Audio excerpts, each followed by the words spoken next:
Well, hi everybody, welcome to The Firewall. I'm Bill Whittle.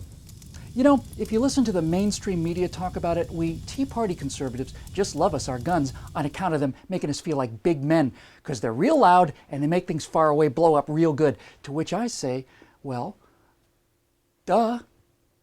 But just because something is fun and scares away weenies doesn't mean that it's stupid.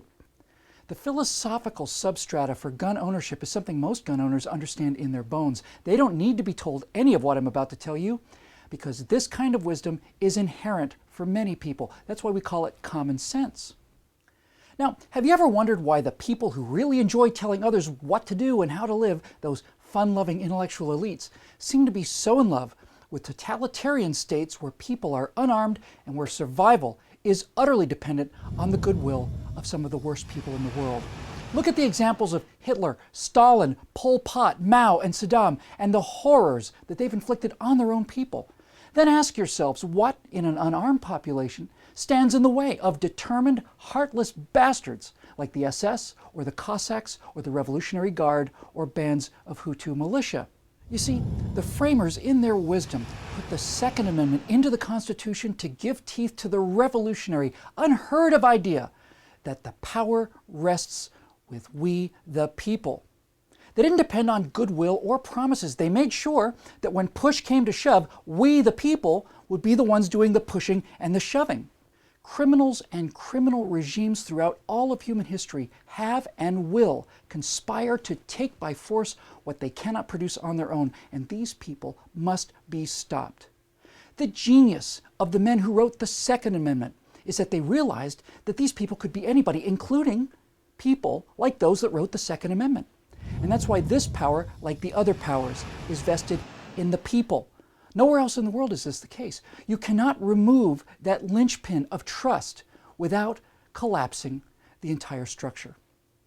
America suffers an appalling number of handgun-related deaths each year, perhaps 11,000 of them, and each is a personal tragedy, and those lives can never be replaced. But if we attempt to reduce this horrible number by banning all handguns, we are taking away the property of a person who has broken no laws. And it's being done by a government whose legitimacy is determined by a document that specifically allows that property, namely guns. You destroy that trust by punishing the innocent, by pulling a plank from the Bill of Rights, and the contract between the government and the people falls apart. Once the Second Amendment goes, the First will soon follow, because if some social engineering genius determines that real people can't be trusted with dangerous guns, then it's just a matter of time until they decide that they can't be trusted with dangerous ideas either. Dangerous ideas have killed many millions more people than dangerous handguns.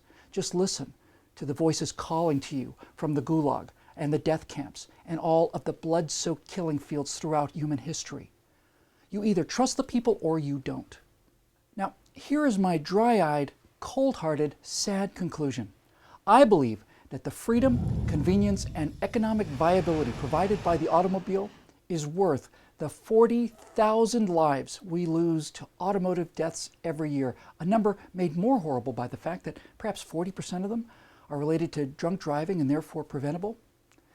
By the same calculation, I accept that the freedoms entrusted to the people of the United States is worth the 11,000 lives we lose to gun violence every year. I wish I could make both of those numbers go away. I'll support any reasonable campaign to make them as low as possible. But understand this, 11,000 handgun deaths a year over 4 years is very roughly 50,000 killed. In Nazi Germany, with a tenth of our current population, an unarmed people was unable to resist the abduction and murder of 6 million Jews and about 9 million additional gypsies, homosexuals, prisoners of war, the disabled, and untold other individuals in a similar period. That is a number 300 times higher.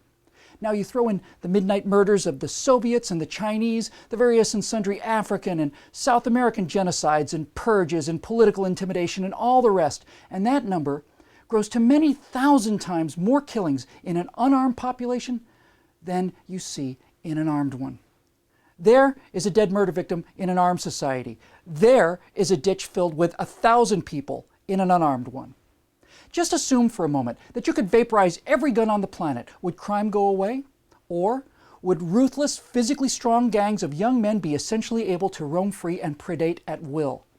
The entire history of civilization shows time and time and time again how decent, sophisticated city dwellers amass wealth through trade, cooperation, and the division of labor, only to be victimized by ruthless gangs of raping, looting cutthroats who couldn't make a fruit basket, sweeping down on them, murdering them, and carting away the loot and the women to return a few years later, forever, ad infinitum. The Vikings, the Mongols, desperados of every stripe, they are a cancer on humanity, but there they are, and there they have always been, and likely there they will always be.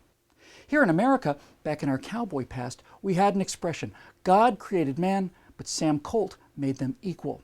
It means that even a school teacher can defeat a human predator who may have spent his entire life practicing violence.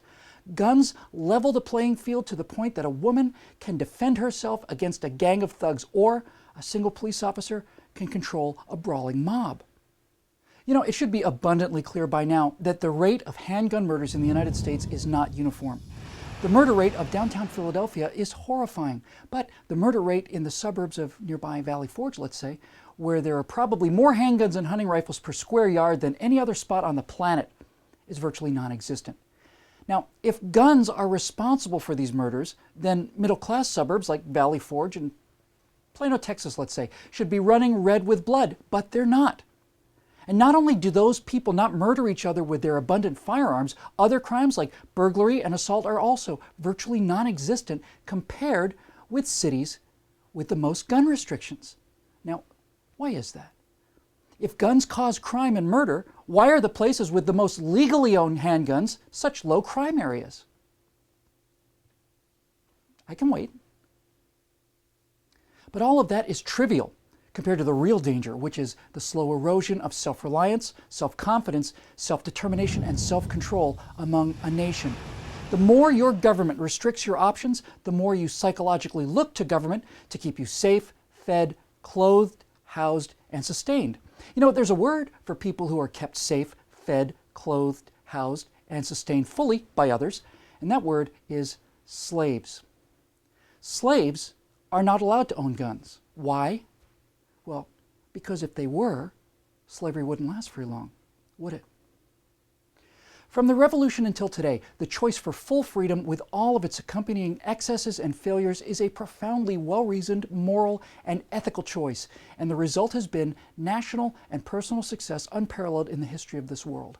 Other people think that they are smart enough to pull that major thread from that tapestry of success, confident that nothing will unravel. History shows us that those people have never been right before. We conservatives, who not only read but who also understand history, are not willing to let them try it again. That's why we had a Tea Party then, and that's why we have one now.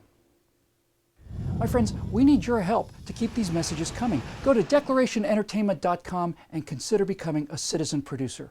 I'm Bill Whittle, and we'll see you next time on The Firewall.